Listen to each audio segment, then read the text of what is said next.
यावर समिती नेमली होती। त्या समितीचा अहवाल आला। अधिष्ठाता यांना सक्तीच्या रजेवर पाठवलं आहे। मी आधीच सांगितलं होते की अतिशय गंभीर गोष्ट आहे, त्यावर कारवाई होईल। यापुढे कुठल्याही सरकारी डॉक्टरच्या दवाखान्यात असं प्रकरण त्यांना करता येणार नाही। अशा प्रकारची शिक्षा आणि किंवा कारवाई होईल, त्याप्रमाणे आपण कारवाई केली आहे। संपूर्ण चौकशी होईल, त्यांचा सुद्धा मत घेतलं जाईल।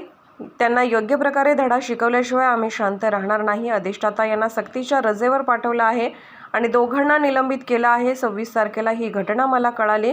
त्याच वेळी आम्ही सांगितलं की ब्लड सॅम्पल बदलणे ही फार मोठी दुर्दैवी घटना आहे। लोक आपल्यावर विश्वास ठेवतात, अशा प्रकारे घटना घडता कामा नये, यासाठी मी निर्देश देखील दिले। दुकानं निलंबित केलं आहे आणि अधिष्ठाता यांना सक्तीच्या रजेवर पाठवलं आहे। पोलीस कारवाई करत आहेत। यापेक्षा आणखी काय करू शकतो आपण?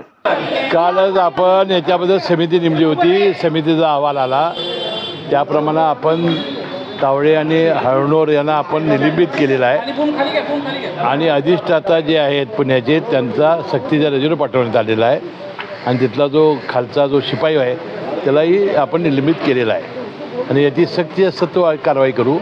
मी यापूर्वी सांगितलं होतं की अतिशय गंभीर गोष्ट होती की हे जे ब्लड सॅम्पल बदलणं, ह्या गोष्टी अतिशय गंभीर आहेत। यापुढं कुठल्याही सरकारी डॉक्टरच्या दवाखान्यामध्ये या गोष्टी होऊ नयेत म्हणून त्यांना आयुष्यामध्ये अशी आपण कधी शिक्षा देऊ की असं प्रकरण त्यांना करताच येणार नाही, अशा प्रकारची कारवाई आम्ही करण्याचं ठरवलं होतं।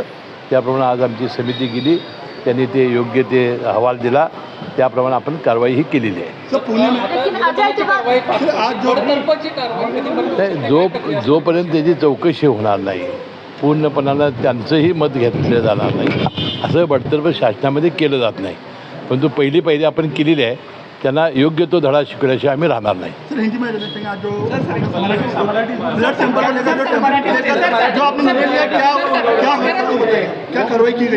हमने जो समिति नियुक्त की थी, वो समिति नियुक्ति ने जो आज सिफारिश की उसके मुताबिक हमने आज कार्रवाई की है। हमने डीन को आज हम कंपल्सरी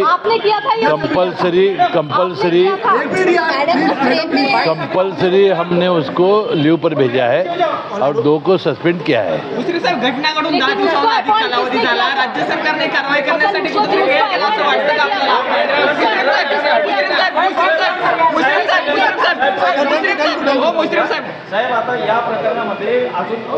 अभी क्या करेंगे, 1 मिनट, एक मराठी करेंगे, बाद में हिंदी करेंगे। घटना घडून 10 दिवस झालं, या प्रकरणामध्ये कारवाई करायला कुठेतरी वेळ झाला असे वाटतं का? कारण की विरोधकांकडून सुद्धा राज्य सरकारवर आरोप केले जात होते, कुठेतरी पाठीशी घातलं जात आहे अशा प्रकारे। हे बघा, मला बाकीचं माहिती नाही। मी परदेशामध्ये 11 ते 24 होतो। मी 25 तारखेला आलो, 26 तारखेला मला ही घटना कळाली। त्यानंतर तात्काळ मी यामध्ये लक्ष घातलं आणि मी त्याच वेळा सांगितलं की ब्लड सॅम्पल बदलणं ही फार मोठी घटना, ही दुर्दैवी आहे। कारण असं जर आपण व्हायला लागलो तर न्यायालय हे फक्त आपल्या ब्लड सॅम्पलवर किंवा आपल्या पोस्टमॉर्टमवर आपल्या ते विश्वास ठेवतात। अशा गोष्टी घडताच कामा नयेत, यासाठी त्यांच्या जीवनामध्ये अद्दल घडावी अशा प्रकारची कारवाई करण्याचे मी निर्देश दिलेले होते। त्याप्रमाणे आज कारवाई आपण केलेली आहे। त्याने अहवाल ते काय करत होते हा भाग वेगळा आहे। आज जो त्यांनी अहवाल दिलेला आहे त्यामध्ये दोघांना सस्पेंड केलेला आहे। शासनात लगेच बडतर्फ कोणाला करता येत नाही आणि तिथले अधिष्ठाता यांना आपण सक्तीच्या रजेवर पाठवलेला आहे। त्यापेक्षा ते अधिक काय करू शकणार होते? पोलीस तपास करतायत पुण्याचे, त्याप्रमाणे ज्या गोष्टी येतील त्या पुढे येतील। आमच्या खात्याच्या अंतर्गत जे विषय आहेत ते आम्ही आज पूर्ण केलेले आहेत।